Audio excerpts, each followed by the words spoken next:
Opa! E aí, pessoal, tudo bem? Bem-vindos a mais um vídeo do canal Errâncias, um canal dedicado à literatura, política, psicanálise. Eu sou Will Franco, sou psicólogo, psicanalista, escritor, professor. E esse aqui é mais um vídeo da série Leituras. A ideia da série Leituras é apresentar um livro, um texto e a partir dele desenvolvimentos que possam ser pertinentes ao nosso tempo e meio. O livro que eu pensei em apresentar para vocês hoje é esse livro aqui, ó. Ele chama Chutando a Escada. O autor é o Ha-Joon Chang, que é professor, se eu não me engano, em Londres, em Cambridge. E esse livro foi editado no Brasil pela editora Unesp. Ele saiu originalmente na gringa, né, em 2002, aqui no Brasil em 2004.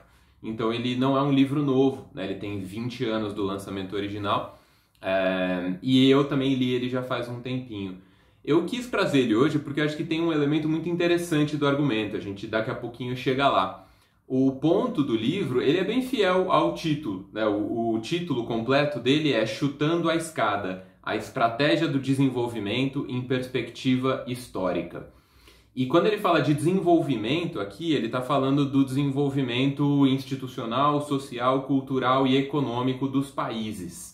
Então, ele está tentando acompanhar o desenvolvimento histórico dos países desses pontos de vista que eu mencionei aqui, né? Então, econômico, social, cultural, político.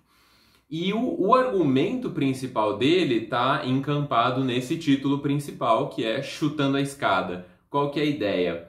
Os países que a gente chama de desenvolvidos, os países desenvolvidos adotaram políticas, medidas, iniciativas no geral, para viabilizar os próprios desenvolvimentos que eles tolhem dos países que estariam em desenvolvimento ou que seriam subdesenvolvidos, se a gente quiser dividir o mundo desse jeito, né? É muito comum que o povo na economia e na teoria política façam isso.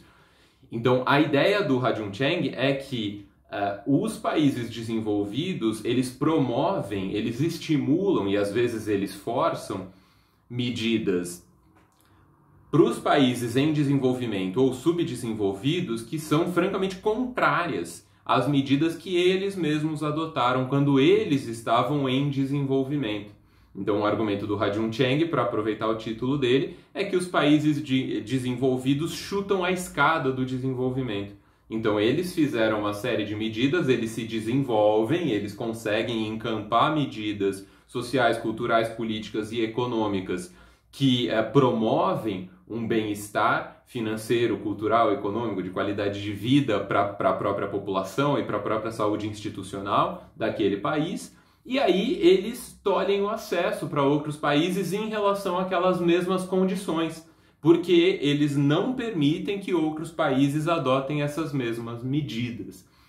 Esse argumento é interessante porque o Ha-Joon Chang é um cara que ensina teoria política, ensina teoria econômica em Cambridge, que é uma grande instituição de ponta, né, enfim, das universidades mundiais contemporâneas, e ele então trabalha no campo da economia, que é um campo tradicionalmente vinculado às agendas mais liberais, e no entanto, o argumento dele acompanha praticamente ipsis literis, coisas que são ditas há muito tempo, do ponto de vista das ciências sociais e da ciência política, num campo que a gente normalmente chama de esquerda. Se a gente pega um título como o Veias Abertas da América Latina, do Eduardo Galeano, que é um clássico da esquerda, ele apresenta justamente esse argumento. O modo de ele fundamentar esse argumento é muito diferente, porque o Ha-Joon Chang ele vai acompanhar indicadores econômicos, sociais e políticos que são aqueles adotados pelo Fórum Monetário Internacional, pelo Banco Mundial, pela ONU, pelo Fórum Econômico da ONU, os indicadores que o G20 adota. Então eles usam aqueles indicadores que aparecem no Jornal Nacional, aqueles indicadores que são da economia mainstream, diferentemente do que faz o Eduardo Galeano no Veias Abertas na América Latina, que esse é mais antigo, né? Ele é dos anos 70. O Eduardo Galeano usa dados que ele pega dos analistas, dos teóricos políticos e dos promotores de políticas públicas que são mais vinculados, mais simpáticos ao que era, na época do Galeano, a União Soviética. Então ele pega referências que são do modo de análise de conjuntura política e econômica tradicionalmente vinculados ao que a gente chama de esquerda. O lance do Ha-Joon Chang que eu acho interessante é que ele pega outros indicadores de outro lugar, com uma outra tradição, uma tradição muito mais vinculada à economia liberal ou à ciência política tradicional, liberal, digamos, e ele chega à mesma conclusão, que então esses países, eles adotaram medidas que são incompatíveis com o que eles dizem que promoveria o desenvolvimento dos países em desenvolvimento ou subdesenvolvidos. Que medidas são essas? Essas são as medidas que todo mundo fala que são medidas para o desenvolvimento. É curioso, né? É paradoxal, na verdade é contraditório. E sim, é contraditório. As medidas que são ditas para o desenvolvimento, medidas de livre mercado, medidas de livre concorrência, medidas de internacionalização da economia, da indústria, medidas de encolhimento do Estado, de promover um Estado mínimo ou um Estado ágil, como às vezes eles dizem, ou um Estado que tenha pouco cabedal institucional. Essas medidas são ditas como promotoras de desenvolvimento. E o que o Ha-Joon Chang diz é que os países desenvolvidos, enquanto se desenvolviam, faziam o exato oposto.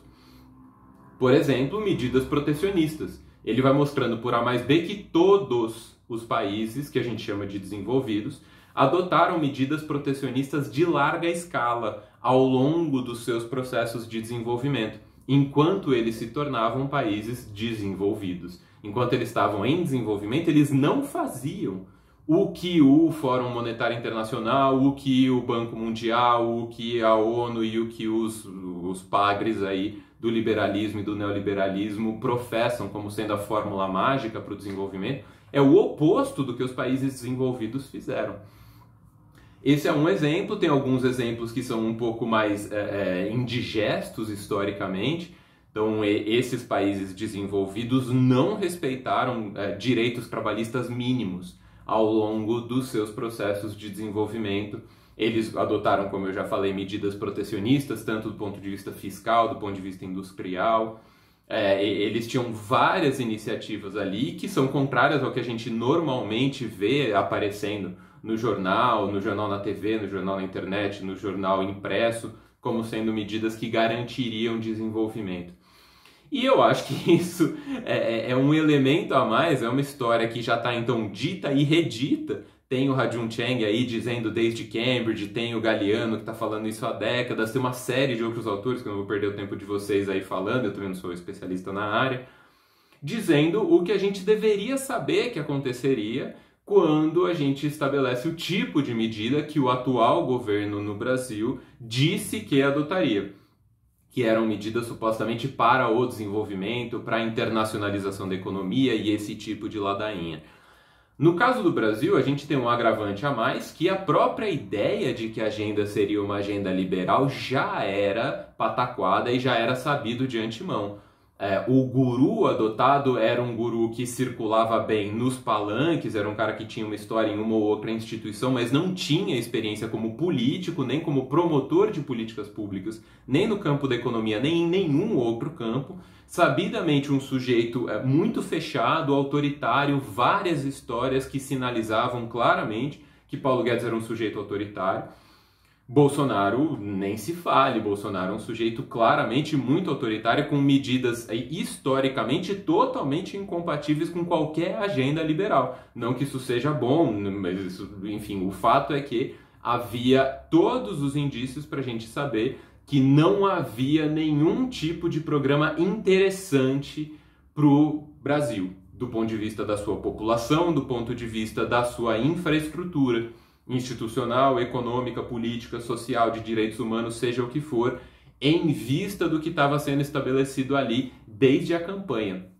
Para começar, que o programa político estava estabelecido num PowerPoint de 60 slides horroroso, né? Mas além disso, a gente já tinha vários elementos institucionais e de composição de programa para entender que daria merda. Por que eu estou falando disso? Bom, vocês devem saber, porque conhecimento é importante e com conhecimento a gente toma boas decisões e a gente se mantém atinado com aquilo que faz bem para nós e para aqueles à nossa volta. Então é isso, gente. A gente se fala, espero que vocês tenham gostado desse. Comentários, críticas, sugestões serão sempre bem-vindos e a gente se encontra num próximo Errâncias. Um abraço.